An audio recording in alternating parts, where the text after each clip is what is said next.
En esta mañana maravillosa que el Señor nos regala, primero que todo, queremos dar gracias a Dios por permitirnos estar aquí esta mañana. Porque muchos han tenido que estar en diferentes compromisos hoy que le han impedido estar aquí hoy. Algunos compromisos familiares, otros compromisos laborales y otros por situaciones hasta de salud. Pero Dios en su misericordia nos ha dado la dicha de estar aquí esta mañana. Por eso le damos un aplauso al Señor porque es bueno y para siempre es su misericordia. En ese mismo sentido, mi hermano, te anticipo que la palabra que Dios tiene para hoy es una palabra que va y puede cambiar tu vida. Amén. Gloria a Dios, aleluya. Dios te bendiga, mi hermano Otto. Santo es el Señor. Bendecimos a todos los hermanos que sabemos que en este momento están conectados en los enlaces. Lo sé porque sabemos que hay hermanos fieles que no fallan, no se pierden ni un solo culto de lo que se transmiten aquí. En vivo, en directo y a veces en diferido. Pero nos dejan saber que están conectados. Voy a mencionar algunos, aunque sé que se me van a quedar otros. Así que el Señor lo bendiga a todos, pero a mi hermano Don Carlos le mandamos una palabra de bendición desde aquí del Padre Celestial y a su esposa Scarlett, que sabemos que están siempre muy atentos. Repito, hay otros que también lo están, como nuestros pastores fundadores, Antonio y Josefina de Berger. Bendiciones, besos y abrazos. Amén. Dicho esto, vamos a la palabra de Dios, al libro de Juan, capítulo 7, y vamos a estar leyendo del 37 al 39. Yo para esta ocasión, cuando lo tengamos en pantalla, le voy a pedir que me ayude a leerlo y lo leamos juntos, si les parece. ¿Están de acuerdo? Gloria a Dios. Dice la Escritura que la gente de Berea era de alguna forma distinguida por Pablo. Eso no es lo que dice ahí, eso está en la Escritura en otras cartas. Y es porque mientras Pablo iba predicando, el pueblo de Berea iba leyendo con él. Amén.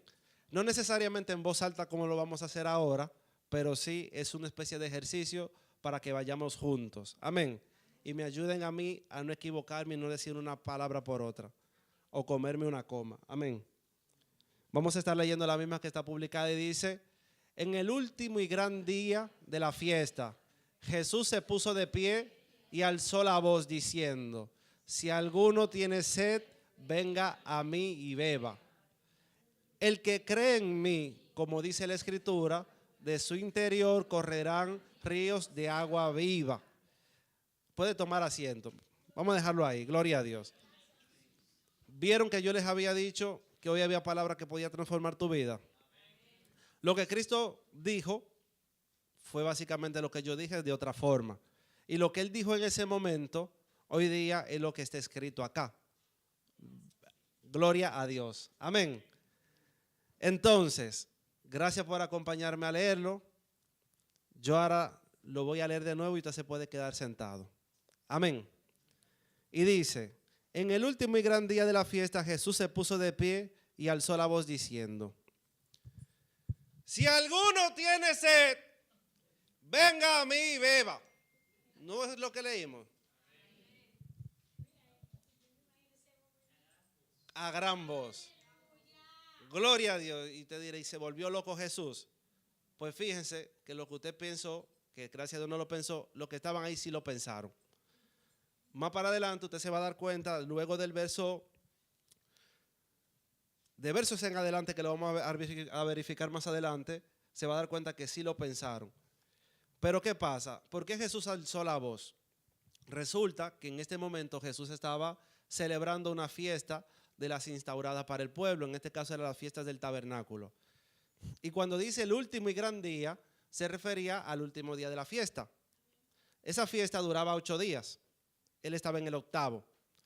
Y según vemos en el libro de Levítico 23, 36, tanto en el primer día como en el octavo día, se hacía una santa convocatoria. Es decir, que en ese día,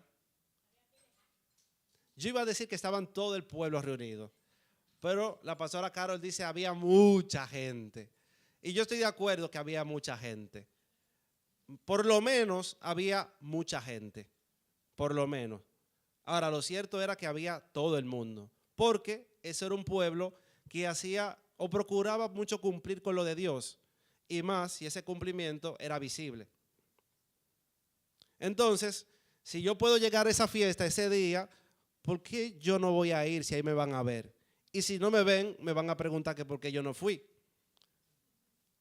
Amén. Entonces, y eso no lo digo yo, ojo. Vamos al libro, voy yo al libro de Levítico 23:36 y dice: 7 días ofreceréis ofrenda encendida a Jehová. Estamos hablando de la misma fiesta que se llamaba en ese entonces la fiesta del tabernáculo. Son 7 fiestas, esa es una de las 7. El 8º día tendréis, ¿qué?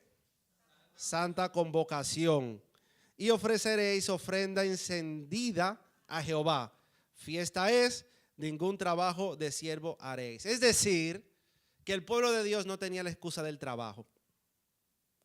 Empezando por esa. Segundo, todo el que tenía la facultad de caminar, trasladarse y llegar, lo iba a hacer. Entonces eso era un día genial. Y Jesucristo, que era muy diligente y se preparaba muy bien, y era enteramente dirigido por el Espíritu Santo, en ese momento alzó la voz. ¿Pero con qué intención? Con la que todos lo oyeran. Ese mensaje le llegó a todo el mundo. Pero esto no se queda aquí, porque vemos que la misma Escritura hace el símil de esto dicho por Jesús con lo que está en el libro de Ezequiel 47:1. En el libro de Ezequiel 47:1, la Biblia narra acerca de una visión que tuvo el profeta Ezequiel con un río que atravesaba el templo. Amén. Y específicamente en ese verso decía, bajo el título de las aguas salutíferas. ¿Alguien tiene idea de lo que significa salutífero? Saludable, que sanan. Entonces, en esa visión que se compara con el pasaje que leímos, dice el profeta: me hizo volver luego a la entrada de la casa, y he aquí aguas que salían de debajo del umbral de la casa hacia el oriente, porque la fachada de la casa estaba al oriente, y las aguas descendían debajo, y hacia el lado derecho de la casa, al sur del altar. Usted acabó de escuchar esto, ¿verdad? ¿Se escuchó? ¿Se entendió muy bien? Los amén menguaron. Y qué bueno. Significa que están escuchando, aunque no entendiendo en el momento, y lo vamos a entender. Amén. Gloria a Dios. Este versículo tiene un símil también que nos puede ayudar a entenderlo, y está en Zacarías 14, verso 8.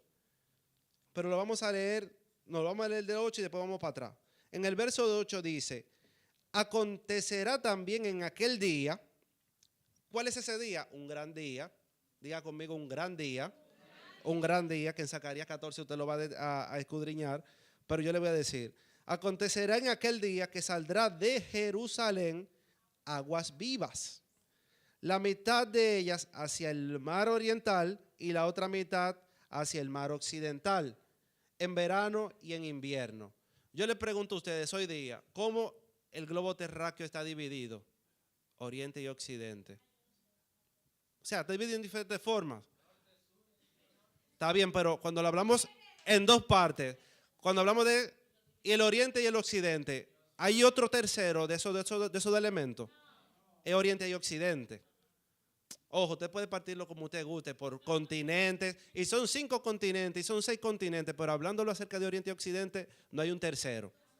Amén. ¿Perdón? Polarizado. Tomando en cuenta el polo, si usted parte el globo verticalmente de polo a polo, quedan 2 hemisferios. Esa es la palabra. Gloria a Dios. Gloria a Dios. 2 hemisferios. El oriental y el occidental. Entonces, ¿qué significa esto? Que en aquel gran día se va a manifestar a todo el mundo. A todo el mundo le va a llegar ese río que lo va a cubrir por completo. Pero también dice en verano y en invierno, que son de las estaciones del año los más extremos. O hay frío o hay calor. Amén. Es decir, que a todo el mundo, y sin importar su situación, a todo el mundo le va a alcanzar esa agua viva, esa agua que sana. Amén. Ahora, volviendo al capítulo inicial que vimos que estaba en Juan, capítulo 7, Jesús decía, o Jesús citaba, que eso que estaba escrito Él lo iba a cumplir en él. Porque él dice, el que cree en mí, como dice la Escritura. Amén. Es decir, que Cristo todo lo que estaba escrito lo iba a cumplir.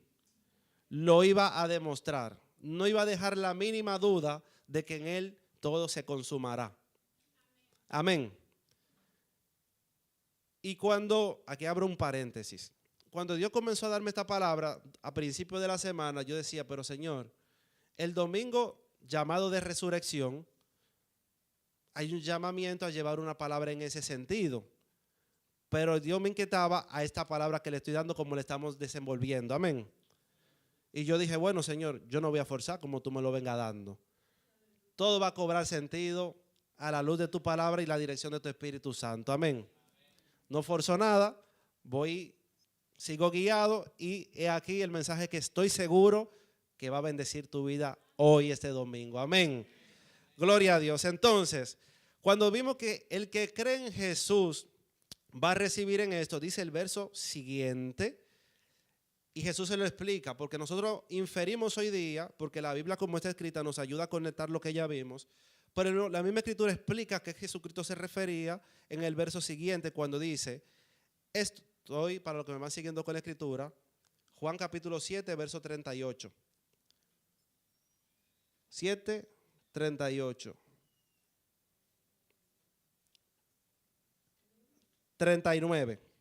39 ahora sigue, porque ya lo vimos el 38. Esto dijo del Espíritu que habían de recibir los que creyesen en Él. Pues aún no había venido el Espíritu Santo, porque Jesús no había sido aún glorificado. Es decir, que Cristo en su ministerio fue anticipando, mientras estuvo en la tierra, con eso nos referimos como ministerio, fue anticipando todo lo que iba a pasar. ¿Para qué? Para que cuando se materializara nadie dijera que fue fortuito y nadie le buscara explicación a lo que ya le explicó.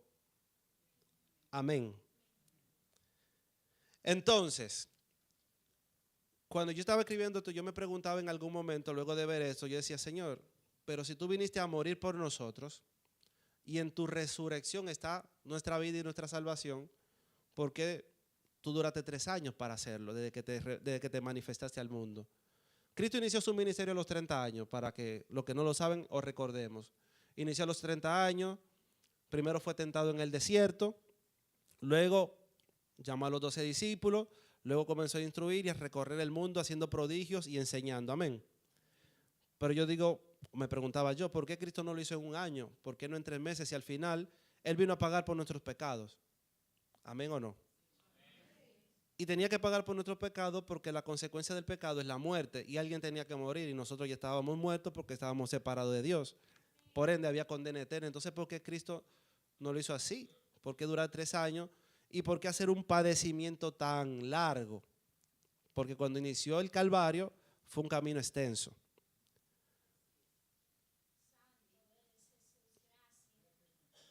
Pero ¿qué pasa? Todo el camino que Jesucristo tenía que recorrer no se hacía en un día. Porque no era solamente venir y morir, sino que también había que dejar un aprendizaje mientras estuvo en la tierra. Mientras duró 3 años, Él celebró las 7 fiestas que les mencioné, 3 años. Todos los años de su vida lo celebró. Los 33 años de su vida lo celebró todas las fiestas, año tras año. Es decir, Él demostró que era un judío genuino y legítimo. Todo lo que estaba escrito, Él lo cumplió. Todo lo que tenía y se prestaba a confusión, Él lo aclaró. Él demostró que lo que habían escrito los profetas y los jueces eran la sombra de lo que realmente Él iba a materializar. Él enseñó lo que era verdaderamente guardar el sábado. Él enseñó lo que era verdaderamente obedecer al Padre y no tergiversar la palabra para conveniencia de quienes tenían el poder de manipular la palabra. Por eso Cristo aprovechó cada ocasión porque Él tenía un plan perfecto. Por eso Cristo, cuando se encontró con la mujer samaritana, anteriormente dijo, me es necesario pasar por Samaria. Porque Él sabía que había un plan que Él tenía que concretar y cada detalle Él lo tenía en cuenta. Amén. Y hablando de esa mujer samaritana que les mencioné, Claro que sí. Vamos a ir a ese libro que está en Juan 4. Juan capítulo 4, verso 14. Pero empieza desde el 13. Y usted va a entender cómo se conecta eso con lo que Jesucristo dijo en la fiesta del tabernáculo. Amén. Yo me gozaba porque alguien que llegó a uno de los cultos que yo le invité, hablando de una prédica, decía, la prédica estuvo bien, pero en algún momento me perdí porque tal palabra que dijeron, no sentí cómo la conectaron con lo otro. Y yo digo, me encanta cuando la gente va siguiendo ese hilo y es interesante cuando se pierde porque habla de realmente una intención en seguir el hilo. Qué mal que se pierda, pero por lo menos qué bueno que va tratando de seguir el hilo. Yo, con la ayuda del Espíritu Santo, haré mi mayor esfuerzo y creo que mantendremos un mismo hilo conductual, aunque toquemos varios versículos. Amén. Pero si aún pese a eso pasa cualquier desvío, les agradezco que después del culto me busquen y aclaremos cualquier duda. Ya hay hermanos que lo hacen, lo suelen hacer, yo les agradezco y los amo a todos, así que los invito a que lo sigan haciendo. Amén. Juan capítulo ¿qué? 13 y 14. Gracias, mi hermana doña Carmen. Usted es gran ayuda a quien se para aquí adelante. Lo he visto en más de una ocasión. Le bendecimos en el nombre de Jesús. Entonces, dice Jesús cuando se encontró con la mujer samaritana, el verso 13, cualquiera que bebiere de esta agua volverá a tener sed, mas el que bebiere del agua que yo le daré no tendrá sed jamás, sino que el agua que yo le daré será en él una fuente de agua que salte para vida eterna. Amén. Entonces nosotros comenzamos a ver que Jesús decía que el que cree en él, de su interior brotarán ríos de agua viva. Amén. Vimos que en los libros de los profetas ese río, bueno, el mismo Jesucristo lo explicó, hablaba del Espíritu Santo, pero hablaba de que ese río que habitaría en nosotros cuando Él fuera glorificado, porque Él lo anticipó, todavía no había sido glorificado, hacía alusión al Espíritu Santo. De manera que ahora Jesucristo, capítulos anteriores a esa fiesta, porque la fiesta la vimos en el capítulo 7, este encuentro fue en el capítulo 4, ya Jesucristo venía desarrollando un ministerio de mostrarle al mundo el ayudador que dejaría. Amén. Y ese ayudador que dejaría es la misma persona de Dios, pero presente de forma continua en ti y en mí. Alguien decía alguna vez que yo escuché que de todos los dioses que él se propuso entender para ver cuál era el Dios de verdad y la religión, él decía que le llamaba la atención que el único Dios que elegía como templo era el Dios de los cristianos, que elegía como templo al mismo hombre. A todos los demás dioses le hacen un altar, le hacen un cosito, una estatua, pero Dios, el Dios de los cristianos es el Dios que eligió habitar en ti y en mí. Y Él habita a través del Espíritu Santo. Pero ¿qué dice la Escritura? Dice la Escritura que para que el Espíritu Santo pudiera descender, Cristo tuvo que morir y partir de esta tierra. Eso dice la Escritura. Pero también la Escritura dice que para que tú puedas recibir el Espíritu Santo, tienes que confesarlo a Él como Salvador, como tu Señor. Y eso se hace con tu boca. Amén. Pero creyéndolo en tu corazón de que es así. Y eso implica también un arrepentimiento, que significa reconocer que hay cosas de ti que a Él no le agradan, pero que tú las puedes poner a su disposición y Él te da la fortaleza de quitártela. Vemos en el mismo libro de Juan capítulo 4, donde Él habla con la mujer samaritana, Jesús le dijo, porque la mujer le dijo, yo quiero de esa agua también, lo leímos en el 15. Jesucristo le dice en el 16, ve, llama a tu marido y ven acá. Ve, llama a tu marido y ven acá. Gloria a Dios, qué interesante. Y hasta cierto punto es bien porque Jesucristo quiere alcanzar la salvación tuya y de tu familia. Pero Jesucristo sabe con quién está hablando y sabe lo que quiere hacer con ella. Y Él sabe que Él le puede dar esa agua a ella, pero Él sabe que ella necesita exponer su condición. Tiene que renunciar a su vida pasada. Correcto, y para poder renunciar primero tiene que confesar. Porque el que está mal y no se da cuenta es peor. Y sin lugar a duda, el de ella es supremamente poderoso y marcado, pero todos nosotros tenemos algo a lo que debemos renunciar. Por eso es que Jesucristo dice que el que esté libre de pecado, que tire la primera piedra. Por eso que yo tengo que decirte a ti que este mensaje es para ti, no para el que no vino, ni para el que está al lado. Entonces, es importante que le podamos entregar a Dios todo lo nuestro. ¿Y qué pasa? Cuando Jesucristo le dice a esa mujer que traiga a su marido, primero que después de lo que ya sabemos, Señor, yo no tengo marido, y le dice, bien has dicho, porque justamente es lo que yo estaba esperando que tú dijeras. La Biblia no dice eso, pero le dice, bien has dicho. A él no le sorprendió eso. Amén.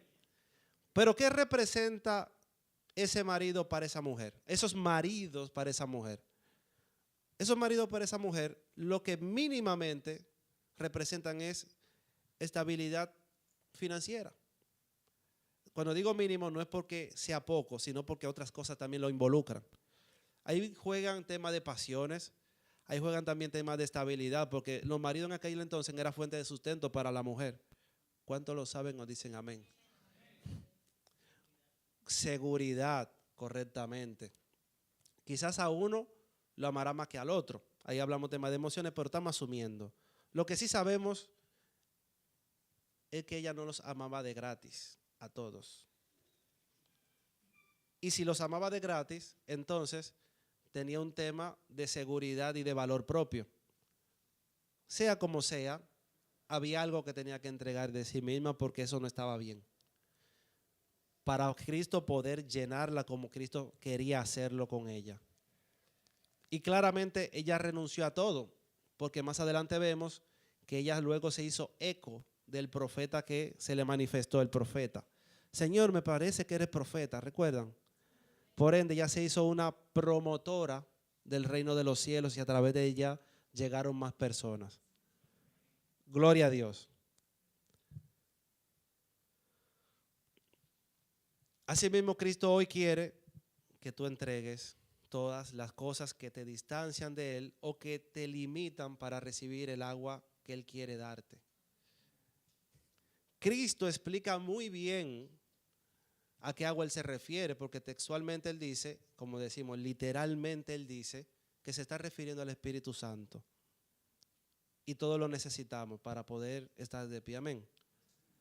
Pero no literalmente se menciona aquí a qué sed se refiere. Nosotros vimos el caso de la mujer, pero la sed que Dios puede quitar, el nombre tú se lo puedes dar a tu vida sobre esa sed. Puede ser sed de justicia. ¿Te suena que puede ser sed de justicia que en la humanidad hay? Ese sentimiento de impotencia de por qué el abuso, de por qué la mal repartición de los recursos, de por qué a este que hace lo malo le va bien, de por qué este que habla mal de mí me traiciona. Yo quisiera responderle lo que él se merece. Sed es, si pudiéramos decir después del hambre, o más que el hambre, la sensación más fuerte de necesidad que puede padecer un ser humano. Dicen los científicos, y creemos, sin mucha dificultad, que una persona puede durar días sin comer, pero difícilmente puede durar días sin beber agua. O por lo menos días, tú puedes durar días con hambre, pero no días con sed. Poniéndolo así, porque hay gente que bebe poca agua y hay gente que dice, yo no bebo agua, lo único que yo bebo es refresco. Usted se ríe, pero yo he conocido gente así, que duran días sin beber agua y yo me asombro. Pero ok, no bebe agua, bebe jugo, bebe a lo que sea, pero hablemos propiamente de la sed. Difícilmente alguien pueda durar un día entero sintiendo sed desde la mañana hasta la noche. Sed. Alguien pudiera durar con hambre desde la mañana hasta el otro día porque el estómago se le llena de gases, porque se entretuvo, porque se distrajo, y tú puedes durar con hambre, pero con sed, difícilmente. Pero Cristo dice, toda la sed que tú pudieras tener, hablando de la sed del alma, esa es la que yo puedo saciar con esta agua. Ese sentimiento de impotencia, yo te brindo que descanses en mí, dice Jesús. Ese padecimiento, ese dolor o físico o emocional, tú puedes descansar en mí, porque te voy a mostrar el camino que voy a recorrer en la cruz. Yo dudo que haya un padecimiento físico que alguien pueda tener que se compare al que Cristo vivió en la cruz. Y aquí volvemos a la pregunta inicial. ¿Por qué Cristo no se entregó y su muerte fue rápido, breve? No, porque Él tuvo que hacer el ejemplo más sublime de sacrificio. Yo decía, vean, que realmente, en algún momento yo me preguntaba, no ahora, yo decía, ¿y realmente la muerte de Jesús fue la más horrorosa? Yo me preguntaba, porque vemos que, o sabemos que, algunos de sus discípulos murieron, algunos murieron, otros no murieron, pero le echaron aceite caliente con la intención de matarlo. Y no murieron. Amén. Y yo digo, eso tiene que ser terrible. Yo hubiese querido morirme del primer vasito. Pero no murieron ni con aceite caliente, pero pudiéramos pensar que eso fue horroroso. Pero yo digo, si viéramos la pasión de Cristo, cuando le despellejaban la piel con esos ganchos, creo que eso supera rápido el tema del aceite caliente. Fue prolongado, fue doloroso, experimentó una deshidratación extrema. Yo creo que es el ejemplo de deshidratación más fuerte que pudiéramos escuchar en cualquier historia. Caso de deshidratación más porque primero su ingesta de agua fue mínima y su pérdida de sangre fue mayúscula. Pero en un periodo de tiempo lo suficientemente amplio para que no pudiera morir rápido. Y nosotros, ¿qué podemos rescatar de eso y de las enseñanzas de Jesús? De que no debiera haber ningún tipo de sed en tu alma que no te permita tener la victoria que Cristo te otorgó muriendo en la cruz. ¿Qué es esa necesidad que tú dices, ay, si no tengo esto, no aguanto? Esa necesidad que te aleje de Jesús, tú no deberías poder sucumbir ante ella, porque Cristo lo venció todo en su humanidad. Hoy día estamos hablando de esto que coincide con la fecha, pero lo cierto es que esto debería estar presente en nuestra mente cada día. De que Cristo puso a tu disposición esa fuente de agua viva que salta desde tu interior y brota como río de agua viva. Que te sana a ti, pero sana a los que están alrededor tuyo. Cuando alguien te agrede, cuando alguien te hace mal, y tú puedes corresponderle con el mismo mal, pero no lo haces, eso sana a los que te ven. Pero más que todo te sana a ti. Yo veía en un short, un TikTok, por así decirlo, una pareja que dramatizaba lo siguiente. El esposo como que se molestaba con la esposa le decía al otro y como que se iban a insultar y ellos paran y miran la cámara y dicen, cuando tú te desquitas o tú te vengas, tú puedes ser feliz ese día y ese momento. Pero cuando tú perdonas, eres libre para siempre. Y esa es la sanidad que Cristo te ofrece. Eso es un ejemplo de lo que Cristo te ofrece, esa libertad que Él te pone a la disposición cuando tú lo eliges a Él. Y elegirlo a Él puede ser esa primera confesión que muchos de nosotros hemos hecho, pero también es una continua elección de elegir siempre por Él, agradarlo y despojarnos de toda sed que nuestra alma puede gritarnos, tengo sed, tengo sed. Decía el salmista, espera en Jehová, alma mía. ¿Por qué te agitas? ¿Por qué te turbas dentro de mí? Decía el salmista. ¿Por qué te turbas dentro de mí, oh alma mía? Porque tu alma y tu ser pueden gritar necesidades. Y yo necesito, y yo quiero, y yo necesito, y yo anhelo. Y al final, Cristo superó cualquier necesidad. Tanto la que Él sintió como la que a Él le sugirieron que Él tenía. En alguna ocasión Pedro le decía, Señor, por favor que esto no acontezca contigo, cuando Jesucristo le hablaba acerca de lo que iba a acontecer en su sacrificio. Y Cristo pudo ver a través de él, apártate de mí, Satanás, porque tu vista no está puesta en lo de Dios, sino en las cosas del hombre. tu vista no debe estar puesta en lo que te pasa, sino en lo que está operando detrás de eso. Pero sobre todo, en lo alto de quien viene tu socorro. Eso es que tú permitas que esa agua brote y salte dentro de ti. Brote y salte dentro de ti. No hay ninguna necesidad, no hay ningún deseo que te pueda alejar de Dios. Jesucristo nos lo enseñó, lo vivió. Hoy día está acampando alrededor de nosotros. Hoy día su presencia no es que está al lado de nosotros, es que está dentro de nosotros. Es que está dentro de nosotros. Es que cuando tú no encuentras ninguna salida, es cuando tú estás rodeado, es cuando tú ves que no hay ningún pasillo por el cual pasar, es que la salida está dentro de ti porque proviene del mismo Dios y para eso es necesario recibir la salvación que Él te otorgó muriendo por ti en la cruz. Pero no muriendo solamente, sino resucitando. Sino resucitando, porque fíjense lo siguiente. Dice la Escritura que Jesucristo, y esto lo vamos a ver en Juan 10, del 16 al 18. Y esto habla acerca del camino que Jesucristo tenía que recorrer. Y aquí debo decirles ya cuál es el título de esta prédica, de este mensaje. El camino es la cruz. La cruz no fue el hecho, es que nuestro camino es la cruz. Y así como Cristo tuvo que recorrerlo y ocuparle el tiempo que le duró, así nosotros estamos llamados a tomarla cada día y seguirlo. Y ahí es donde está nuestra salvación, ahí es donde está nuestro deleite. Pero fíjense en Juan capítulo 10, del 16 al 18. También tengo otras ovejas que no son de este redil. Aquellas también debo traer y oirán mi voz. Y habrá un rebaño y un pastor. Por eso me ama el Padre. Y aquí viene lo poderoso que les quiero resaltar, porque hay otras cosas poderosas que vamos a resaltar, porque toda su palabra es poderosa. Amén.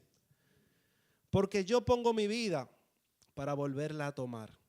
Nadie me la quita, sino que yo de mí mismo la pongo. Tengo poder para ponerla y tengo poder para volverla a tomar. Este mandamiento recibí de mi Padre. Gloria a Dios. ¿Alguien tiene una idea de a qué redil Jesucristo se refiere que tenía que alcanzar? A nosotros. Porque en este momento Jesucristo está hablando con sus discípulos. Y todos sus discípulos eran el pueblo de Dios hasta el momento.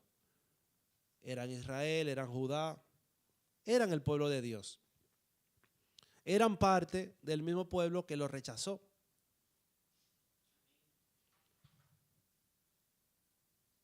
Y el rechazo hacia Jesucristo era parte del plan de Dios. Porque si no, ese redil al cual él se refiere no hubiese alcanzado la gracia de formar parte del único pueblo que él tiene. Y ese único pueblo que él tiene es todo aquel que escucha la voz de él. Es una forma de decirlo, pero al final es todo aquel que le obedece, todo aquel que reconoce su sacrificio, todo aquel que entiende que de él es que depende, todo aquel que le sirve, todo aquel que se arrepiente, todo aquel que decide continuamente servirle y agradarle. Amén. Por eso es que decimos que Jesucristo no fue que le quitaron la vida, no fue que con él hubo abuso, y aunque sí lo hubo, y ese es el aprendizaje que nos debe quedar, sobre eso tiene que haber un aprendizaje de que si vivimos para agradar a Dios y obedecerle, todas las cosas que acontezcan van a obrar para bien. Pero Jesucristo dio su vida por su pueblo y por el redil que habría de adquirir. Por eso es que, y como dice nuestro pastor Antonio Berger, su sangre es preciosa. No porque sea linda, y lo es, sino porque fue el precio pagado por nuestra salvación. Es porque no hay otro precio que se pueda comparar con eso. Que tenga el valor para adquirirnos, para quitar toda nuestra culpa. Es esa sangre preciosa de Jesús que se dio en ese camino de dolor, en esa cruz. Y Jesucristo es ese sacrificio perfecto, porque si lo asimilamos a cómo se celebraba el sacrificio de antes, era que había que elegir un macho cabrío específico, sin manchas, sin imperfecciones, o al revés, enteramente perfecto para todas las condiciones y rigurosidad que había. Cuando se traía esa ofrenda viva ante los sacerdotes, los sacerdotes estaban capacitados para validar si era apta o no. Y los niveles de estandarización, por así decirlo, eran tan altos que ya ellos estaban preparados para invalidar tu ofrenda y venderte otra. ¿Es así o no es así? Tú podías decir, mi cabrito no está muy bonito o no tengo cabrito, no hay problema, yo compro uno en el altar porque me lo van a vender perfecto. Por eso es que Cristo se molesta cuando ve el negocio en la casa de su padre. No me lo estoy inventando. Pero el que tenía toda a su disposición de llevar el cabrito más perfecto, podía pasar dos cosas, que realmente cumpliera con los estándares o que le encontraran un pelito gris y tenían que ser todos los pelitos negros. Estoy exagerando un poquito, quizás, pero lo cierto era que tenía que ser perfecto y esa perfección exigida es el símil del no pecado encontrado en Jesús nunca jamás. Jesucristo tuvo una vida perfecta, sin mancha, sin pecado, sin arruga, porque tú puedes estar limpio pero arrugado. Es cierto. Cristo no. Tú puedes estar ni arrugado ni manchado, pero puedes tener una patica cojita. Hablando del cabrito, no era apto. Me imagino que ellos lo soltaban, brinca un chin, matica, déjame verte los dientes, bien, lo matamos. Jesucristo era perfecto. Jesucristo tenía toda la perfección que difícilmente tú y yo vamos a alcanzar. Pero el camino de nosotros, que es de elegirlo a Él, nos lleva en un continuo perfeccionamiento que a Dios le agrada. Un continuo perfeccionamiento. Así como yo hasta el momento he elegido ver mi camino en Cristo. Y como decía Pablo, no digo que lo haya alcanzado ya, sino que prosigo al blanco en pos del supremo llamamiento que es en Cristo Jesús. ¿Dónde tú comienzas a embarrarte? Si es que ya saliste del lodo, cuando tú desistes y te desmontas del seguirte perfeccionando en Dios. Ahí sin lugar a duda vuelve el embarre, porque lo que a Dios le agrada es que tú sigas tomando tu cruz cada día y avanzando. Que me dieron un golpe en un ojo, gloria a Dios. Sigue avanzando, sigue bendiciendo, sigue glorificando a Dios. Que me están entrando a pedrada y ya estoy sangrando como Esteban.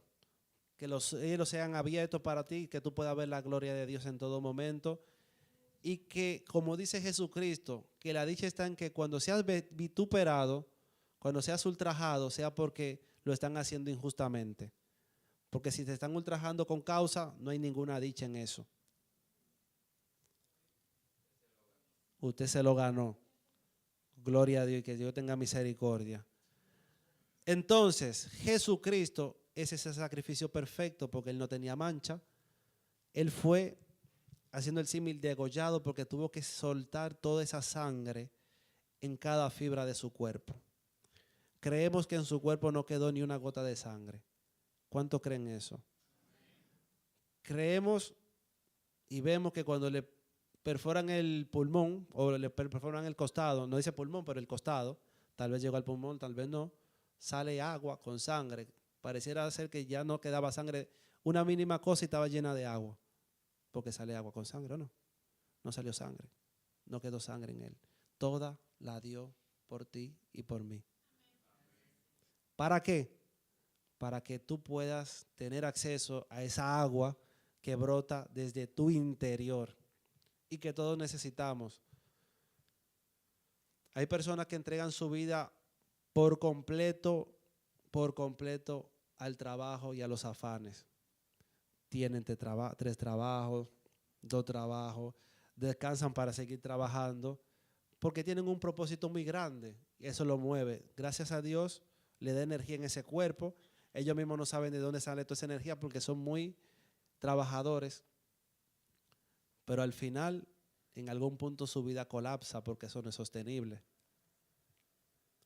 Hay personas que eligen venir a la iglesia una vez a la semana o para calmar su conciencia o porque de alguna forma bien intencionada buscan un equilibrio en su vida, pero aún no han entendido a Cristo.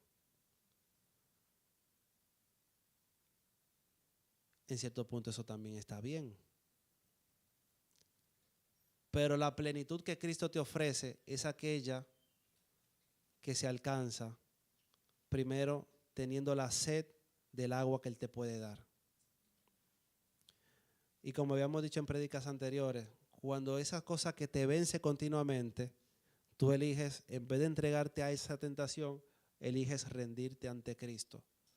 Ahí Él te da la victoria. Cuando tú dices, Señor, este es mi marido, que no es mío, yo te lo entrego.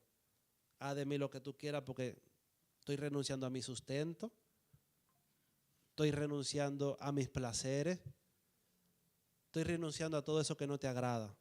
Y cuando digo renunciar a tu sustento, no estoy hablando de que te importe poco ser irresponsable. No es un llamado a la irresponsabilidad, es un llamado al orden en tu vida. A que no debiera haber nada que imposibilite tu cercanía con Dios.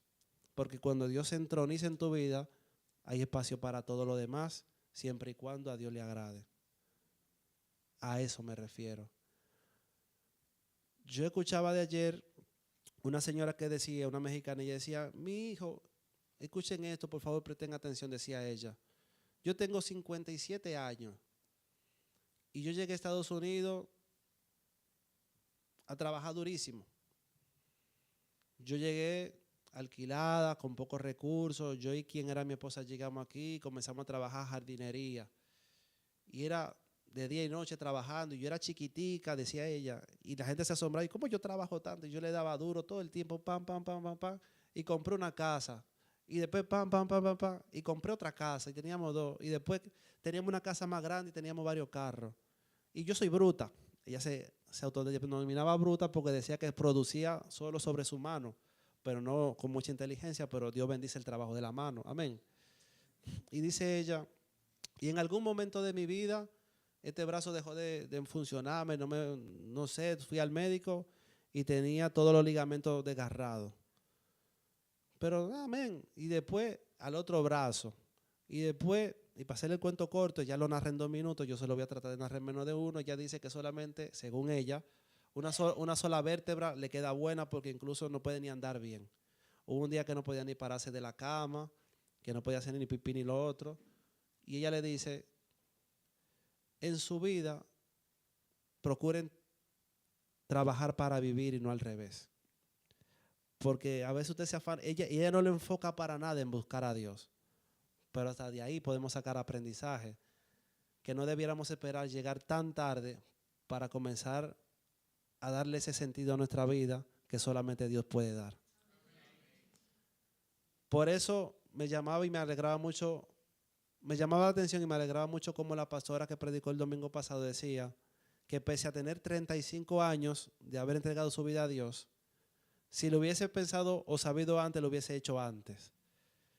Porque sin lugar a duda, cuanto antes comencemos a caminar en Él, es mejor. Porque no es una perfección que se adquiere de inmediato. El perfecto es Él. Pero nuestro camino de perfección y en la cruz es largo. Es eterno. Hasta que Cristo venga. Pero gracias a Dios Él puso eso a nuestra disposición.